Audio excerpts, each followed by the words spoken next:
This is the ReaderHouse Author Roundtable. How you doing?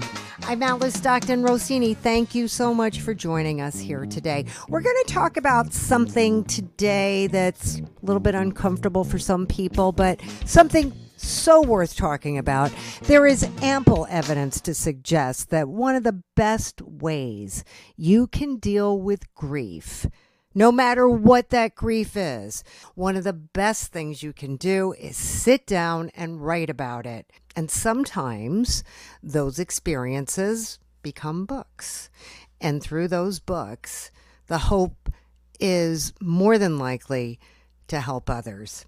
We begin with T.L. Floyd, and she's proof that you can overcome anything life throws at you if you want it bad enough. The name of her book, Your ABCs to Happiness and Good Mental Health. Now, she was a health education teacher, and initially, TL, you said that your inspiration was the kids that you were teaching that were having a tough time with remote learning during COVID. Yes, my book was inspired mainly because of COVID-19. I was teaching for over 36 years, and my students were really in a sad place, I should say. They were experiencing stress, anxiety, depression. They couldn't see their friends. So I really wish that I had the book already written so that they could have that book to use as a resource to help them feel better. But it did inspire me to write it because they were going through a lot and I wanted to help them. But I also wanted to help other people who were also experiencing stress, anxiety, depression, and things like that all over the world. So I'm like, okay, since I'm writing specifically for my students, I also want to write for elementary kids, high school, middle, college, senior citizen, everybody. So that was my challenge, was trying to reach out to everyone and to put something in the book that can inspire and uplift everybody who reads it, all of my readers. So that's pretty much what got it started. But it's not a long book, right? Is this like a handbook?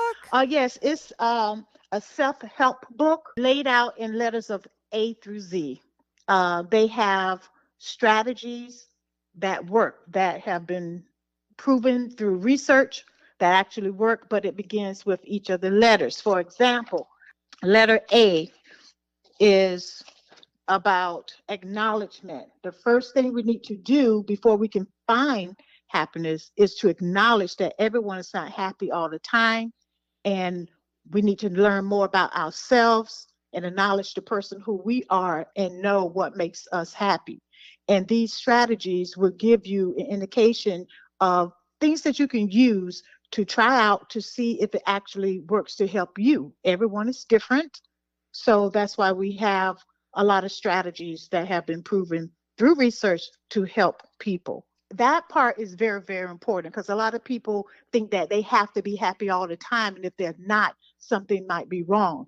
But the reality is that no one is happy all the time. So we want to acknowledge that first. That's the first step.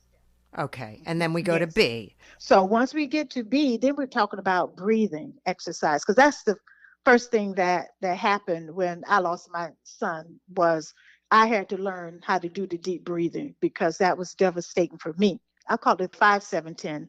That means that you inhale for 5 seconds, okay? Hold your breath for 7 seconds, and then you exhale for 10 seconds, okay? And you try to do 3 breaths in 1 minute, and that will help you relieve stress and make you feel more at peace. So obviously I had to do that a lot because that was huge. But that will, according to research and according to me experiencing it myself, that helped me a lot, was the deep breathing. That was just one. It was a lot more. If we go to J for journaling, I think journaling was so amazing. Just writing down, trying to find at least 3 things that you're grateful for, or 3 things that you liked that happened throughout that day. Write those things down, because then when you're feeling that pit in your stomach where you're like, oh my goodness, I can't believe what happened, then you can read back, you can reflect over the things that made you smile or made you happy, and that will help to relieve stress and calm you down. But that was crucial for me. Journaling was crucial for me. What happened to your son? My son, he passed away on the turnpike in the state of Florida due to a hit and run accident. He had dismounted his motorcycle and placed it on side of the road in the emergency lane where he was clear of traffic. And he was a victim of a hit and run accident that caused his death. So whoever hit him did not stop and just left him there to perish. So the case is ongoing at this point, and they are still looking for the person who did this.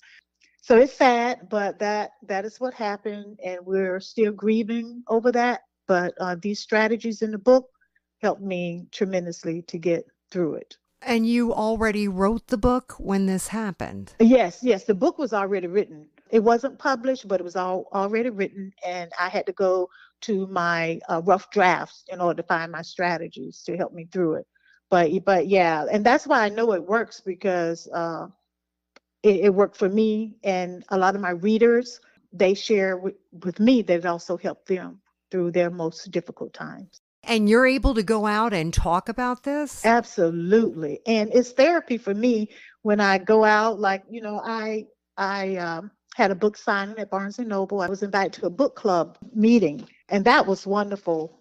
And it was not one dry eye in the room.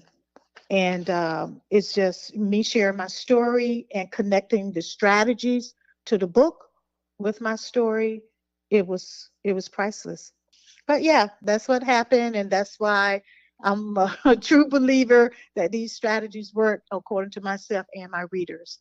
I don't even know what to say. It's amazing. Yes. Are you going to keep writing? Right now, I would love to continue to write. My readers are encouraging me to continue to write. They really enjoy everything that I write. and I write little articles, and I also play softball, by the way. And I write articles, and my softball players, they read it like Teresa. Well, TL Floyd, I always enjoy reading everything that you write. And they are always encouraging me to continue writing, and they want me to write another book. At this time, though, I would love to write another book, but I have wonderful ideas of what I want to write. But I think if I write another one, it will be a little bit more thorough with examples and things like that. Even though some of my readers say, no, don't make it any thicker than that. Just keep it the way it is. We believe the research, but some people are research based, and I can put a little bit more research into it, which would make it thicker. But I'm more about quality instead of quantity. So it's more about getting to the gist of what all the research is all about, so that the reader can learn from it. One thing I realized too is that if someone is contemplating suicide, because I did have a student that committed suicide, and this was even before COVID, and I would love to have written the book then for him. Maybe some of those strategies could have helped him. But if someone is contemplating suicide, they need something quick and easy that they can read, and that hopefully will help them get out of that dark, depressing state. So that's why a lot of readers say, no, don't make it thicker. And some other readers say, yes, make it a little thicker with supported by the research. So yeah, I would love to write another book. I haven't started writing one recently, but it's possible. I cannot, say yay or nay at this point, but it is truly possible because of the response that I'm getting with this book. Everybody just loves it, and I'm like, wow, that's awesome. Yeah. Yeah. All right, Teresa, thank you so much. Oh, you're so welcome. My pleasure.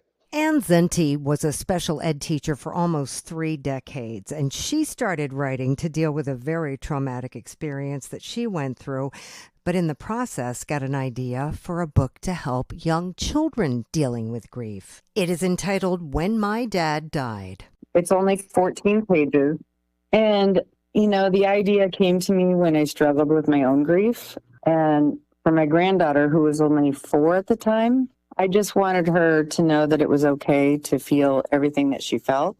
So through my therapist, I started journaling, and then I thought about creating a book for her to remind her to draw on the memories that we had with him, that made us both feel better. So What happened? he died of fentanyl overdose. Yes. How old? 29. If I hear one more story about a fentanyl overdose, I think my head's going to explode. It's awful. So he got hooked on Oxycontin, and then when he couldn't get it, he went to heroin because it was cheaper, and which unfortunately I found out from the school counselor, because I was like, what are these things I'm finding in his room? And she's like, oh geez, we got an issue. So I had no clue what was happening. Was he living at home? Yes, he was. But he just started falling apart, and he'd always been kind of sick and had asthma and things like that. So there was always medication and maybe some mental issues as well, ADHD and trouble with authority. And so he just struggled quite a bit, and it was always kind of trying to find the right cocktail that would help him succeed. And then he got sick, and he just absolutely loved Oxycontin. He felt great, and I had no idea that was an addictive thing. And once that was over, he just really turned south. So we got him into rehab several times, which never really seemed to work well. Then he was arrested and went to prison for a year. And oh my gosh, after that, I sent him to Iowa to live with my mother-in-law. And he called about a year later saying he and his girlfriend were pregnant. And so I decided to sell my house there and move to Iowa and help support and be there for I was excited about my first granddaughter. And about 3 years after being sober, he started smoking pot and went back to drugs. And so when he OD'd, I thought for sure, I was telling the doctors, I was like, well, it's heroin. That's his drug of choice. And they're like, no, we think it's something else. And he had OD'd probably 5 or 6 times. So this time he didn't wake up. So they pronounced him brain dead. And I didn't even find out till I got the death certificate that it was fentanyl. I'm so sorry. It's a really ugly story. Unfortunately, it's all too common. And that's the terrifying part. So many groups that have joined. I mean, just thousands of mothers going through the same thing. How long ago was this? 2021. Yeah. So did you start writing as you attempted to deal with all of this? I did. I started journaling and kind of, you reflect and think, gosh, what did I do wrong? And then the guilt kicks in, and how come I didn't see this? And blaming yourself, and through all that journaling and trying to figure it out, just watching my granddaughter fall apart, and her mom was having a hard time with her, and she's such a wonderful, wonderful little girl. So we just started finding things that we could do to help get through it, ease the pain, make it better. It's never going to be better, but they took a lot of his pictures and made a collage, and she was really proud about that. And she liked to talk to him all the time, and just allowed her to do those things. And if you need to cry and have a tantrum, cry and have a tantrum if you need to. Yeah. So it's written basically for a 4-year-old, and it's pretty basic. But it was mainly just written for her. So it's not a book that's doing super well. I was kind of sad about that. I thought, it'd be kind of a resource for other people that had young children that parents have passed away. But it just talks about all the feelings that you have, being confused and sad and mad and crying and not knowing when it's okay to have those feelings, and letting her know it was okay to have all those feelings.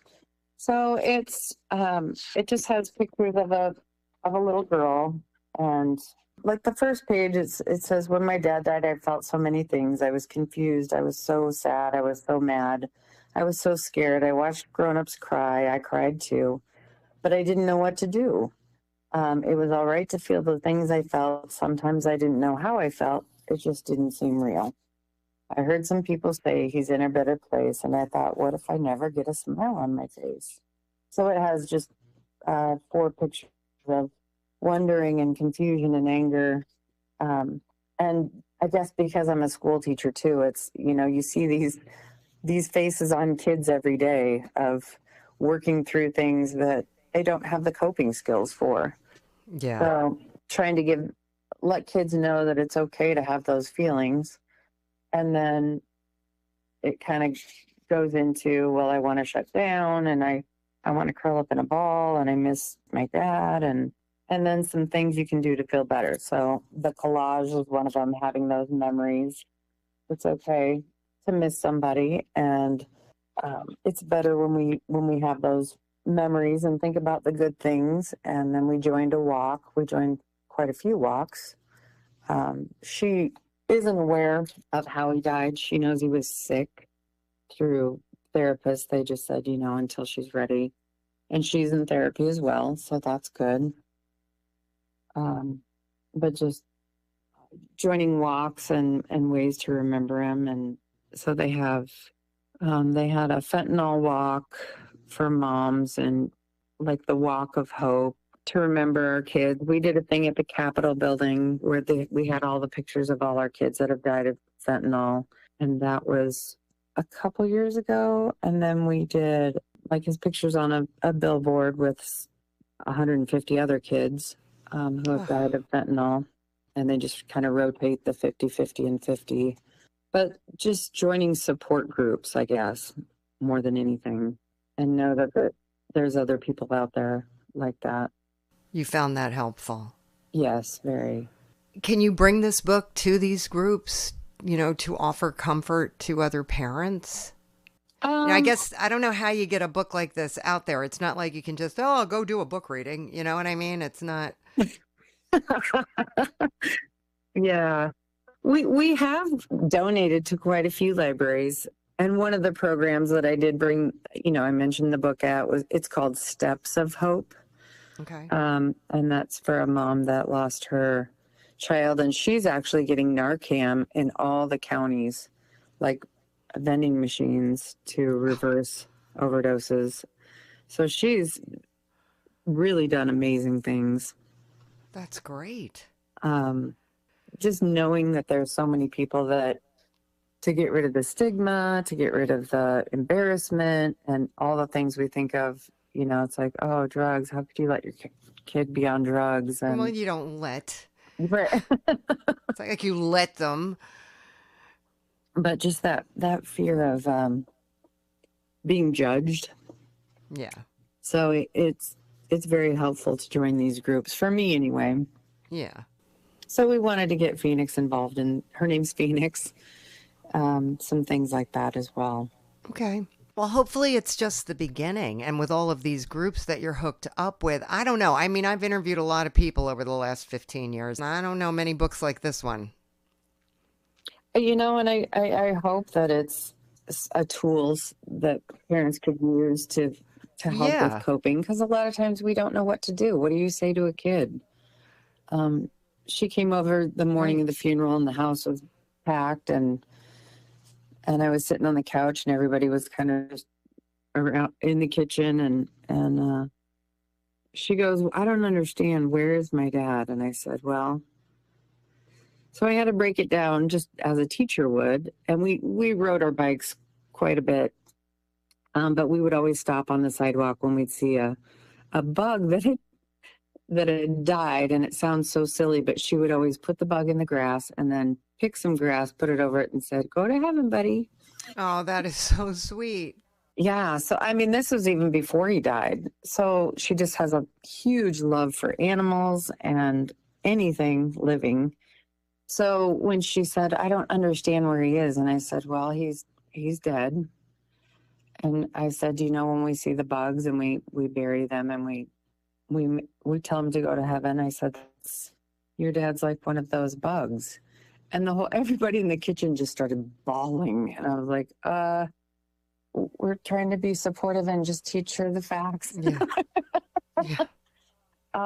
And you know, probably not the most loving way of putting it, but it was a way that she could understand. Yeah, absolutely. She's 4. Yeah. And then she was like, oh, okay. So he's not coming back. And I said, no, he went to heaven. And she's like, so we don't get to see him again? And I said, no, we just get to see him in pictures and what we remember. So then she was like, oh, okay, well, where's my stuffed animal? And then Right. Yeah. Yeah. Yeah. Very typical. Well, I appreciate you talking to me today. Well, thank you. You've done a great thing. I mean, this is, I hope this kind of takes off on its own. I hope so too. Hopefully I can promote it more, and I appreciate this as well. It was really nice talking to you. Thank you so much, Anne. All right, thank you so much. Tony Glez is on a new path thanks to his book, A Love Like Ours is Touching My Heart, which is kind of a reflection of what you were going through, isn't it?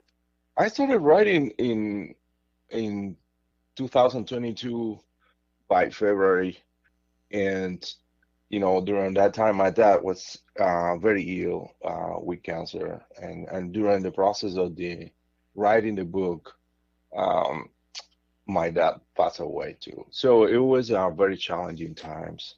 Were you just journaling at that point? I would say so. And then, I mean, in the book, I put like the mother of Abigail passed away with cancer too. So I was trying to put kind of parallelism with what happened to me and what happened to Abigail. Okay, so Abigail is the main character in your book, and she lost her father. Her father and her mother are probably the same month, yeah. Okay, so did it help you deal with your grief? A little bit, yes, definitely it did. But it was very challenging, yeah. Yeah. So where'd you come up with this story? I always want to have a write something, write story, and I came up with a story about this girl that she lost the father, and then she inherited his bar in New York, and then she goes to New York to try to sell the bar, and that's where she's meeting Paolo in the bar, which is a musician that plays in the bar. And this story came out of my mind maybe for my desire to visit New York. I've never been in New York. This is funny. But always, yeah. But always, I want to write. I've been looking to write something about New York and make, a story about, a couple living in New York, and that's how the story came out to my mind. This bar is in New York, and she just wants to get rid of it. She's just trying to sell it off because there's so many memories, I guess, of her dad. Yes. Mm-hmm. But instead, she falls in love with the jazz musician. Yes. She hates the bar a little bit because she hates her dad and the way that he was acting, with her and her mom. He left them when she was young, and that's why she hates the dad so much. And in fact, she hates the bar too. So she was estranged from her father.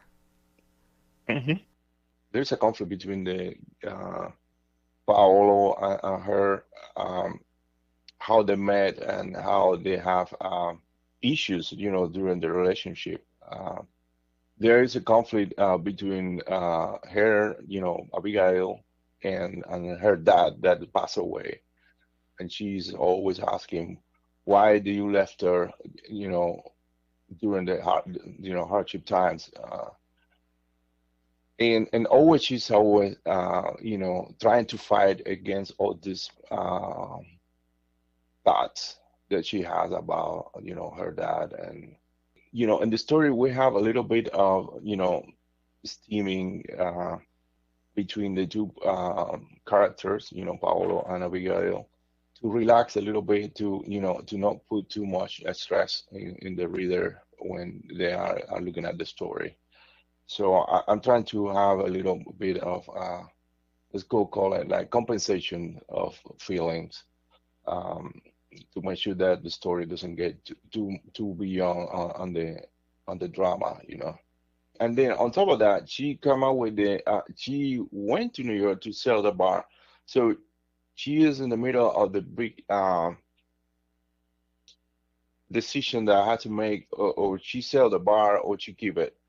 And that's where, if she sells the bar, yeah, she cash out the money and she goes, she's out of there. But if she keeps the bar, then Paolo continue playing his music, and that's what Paolo plays a role to ask her to keep the bar, but she still doesn't want to keep the bar. So Oh. there is a conflict between the two characters.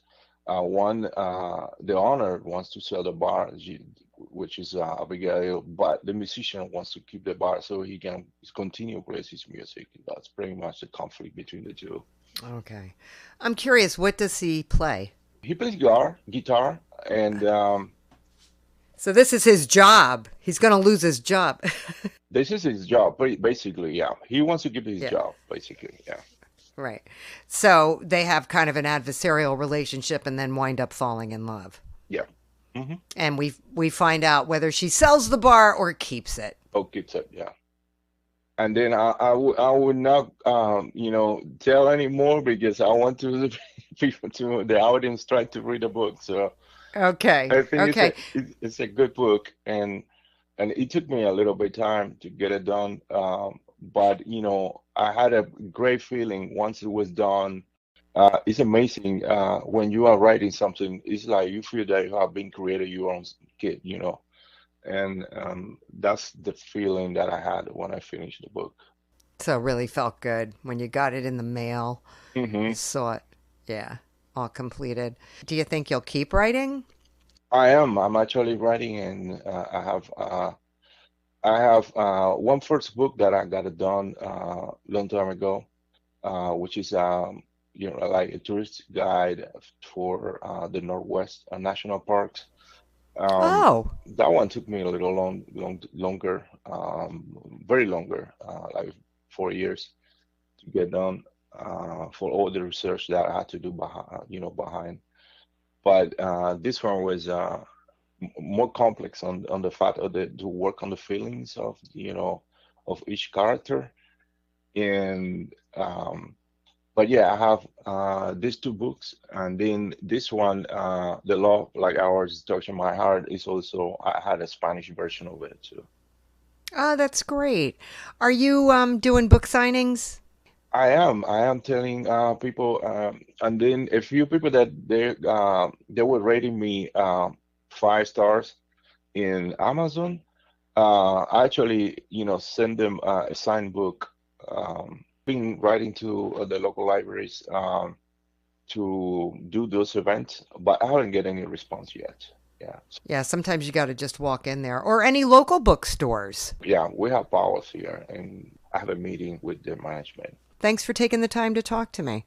Oh, it's such a pleasure. Thank you so much for share my book with you audience. I really appreciate that, Alice. Thank you so much for your time. You got it. Finally, Guadalupe Vargas served in the U.S. military during a time when loss was a part of life, but action can make all the difference, as he shows us in his book entitled Promises. Tell us what you did after you got out of the military. Well, I retired going on 6 years this coming March. Wow. I was an immigration officer for the government. How was that? Yeah, it was easier in Vietnam as a door gunner. So, go figure.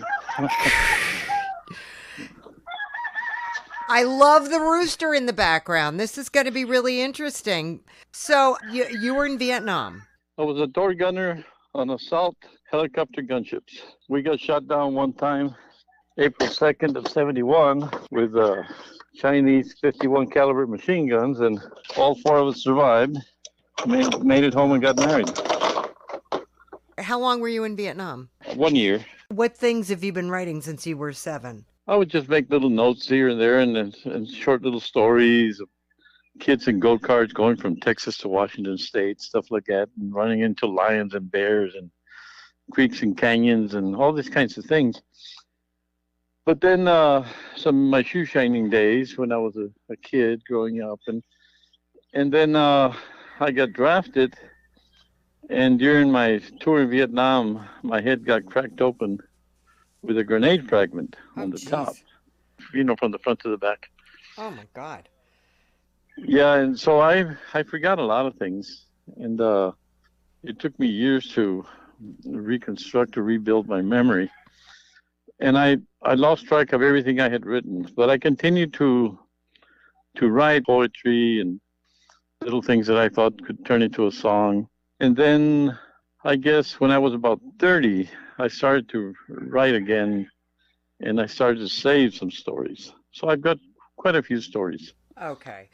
Stacked up over the years. 'Cause I'm almost 75 years old. So, but I think I'm still 20, and I'm out working like I'm 25 or no more than 30. So I started writing, and then I was having trouble explaining different situations that happened in Vietnam, different things, whenever they asked me. So I started to do little sketches. And at first they looked like a little 3 or 4-year-old kid was doing the sketches. Then I got a little bit better. And in my book, there's about 6 sketches, I think, in the back. Each one has got a narrated page.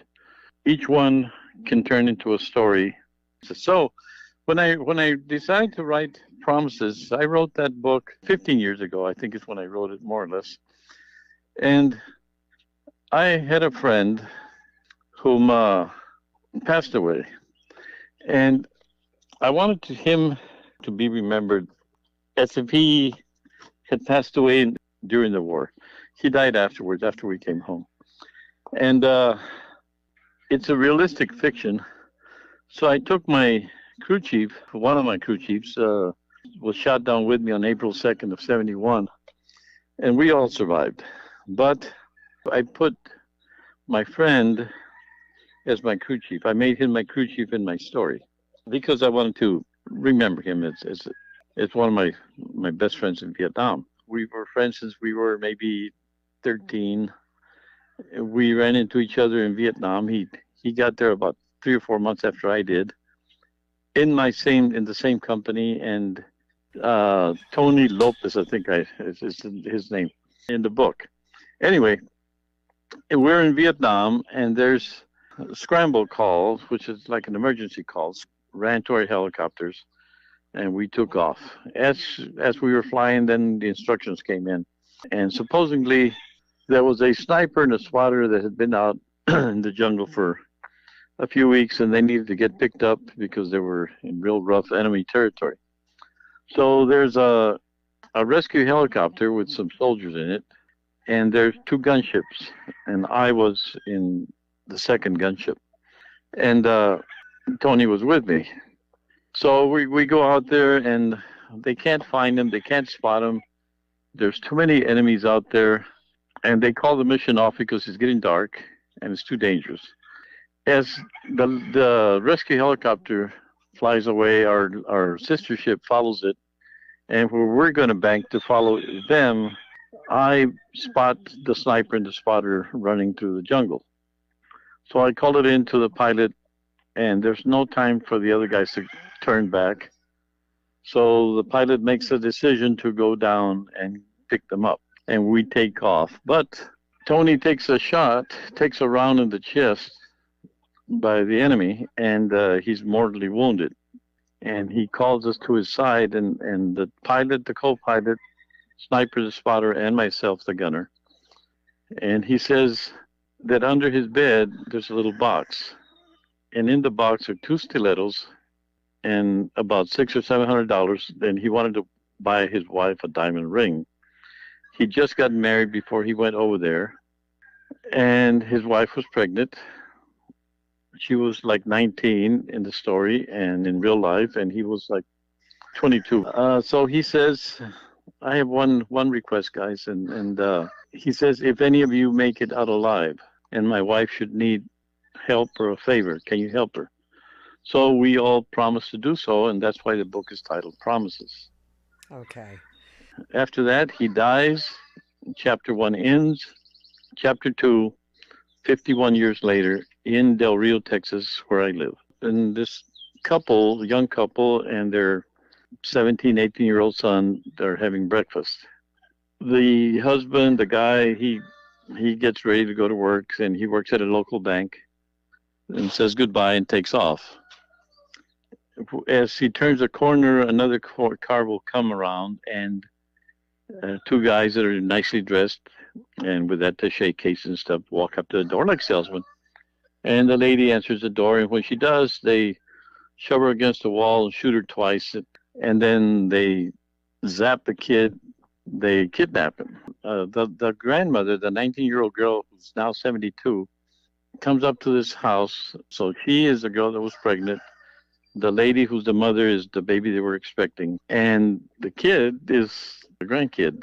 The lady's going to find a letter that had her husband's address and phone number. And that phone still works. To this day, it still works, my mother's phone. And she gets a hold of the door gunner, asks for help. And he does, but they're all old men. Now they have to come find the kid. It turns out there's some diamond smugglers from Spain and Germany, and they have the kid right on the border. During the rescue, they're going to get captured by the Mexican army. At the end, the general will release them, the Mexican general, and then there's a strong reason why. And then the diamonds end up in the closet of the lady that got shot, and they fall on her head, and one of them is the diamond that was probably meant to be her diamond ring that her husband wanted to buy in the first chapter. And then there's a closing that you will not be able to figure out. I don't think anybody will, unless they read the story. Okay. How are you getting people to read the story? I've done a couple of things. I went to a library in the neighboring town. Went to the Civic Center here with the veterans. I'm doing a radio interview in San Antonio. Great. And I made some little cards, and I give out cards every day. And everybody that calls me, I tell them about the story. And anybody who wants to sell me just anything, I sell them a book. And so you know how many people call you every day. That's how many people I talk to. I want to do it like an old-fashioned way. The reason I wrote the book is because my family wanted me to write a book. The reason I published it. And if I don't ever make that amount of money on the book, it doesn't matter. What I wanted to do was remember my friend, leave my family a book, and I've got tons of stories, and they can continue after I die at about 120, because I'm going to live a long time. So, I'm too old to pretend that this is going to be magical or stuff. It is what it is. I'm happy with it, and happy with everything that's going on. All right. Guadalupe, thank you so much. Hope the roosters didn't get in the way. Rooster was fine. Okay. I really enjoyed talking to you, Guadalupe. Thank you. We hope you enjoyed this edition of the Reader House Author Roundtable, where authors from all walks of life come together to discuss the trials, tribulations, and triumphs of publishing their books. I'm Alice Stockton Rossini. We hope to see you back here every Saturday night at 8 o'clock, or listen to our podcast anytime on Spotify, Apple Podcasts, Stitcher, TuneIn, and PodServe, just to name a few. The Author Roundtable is sponsored by ReaderHouse Online Bookstore, where independent new authors come first.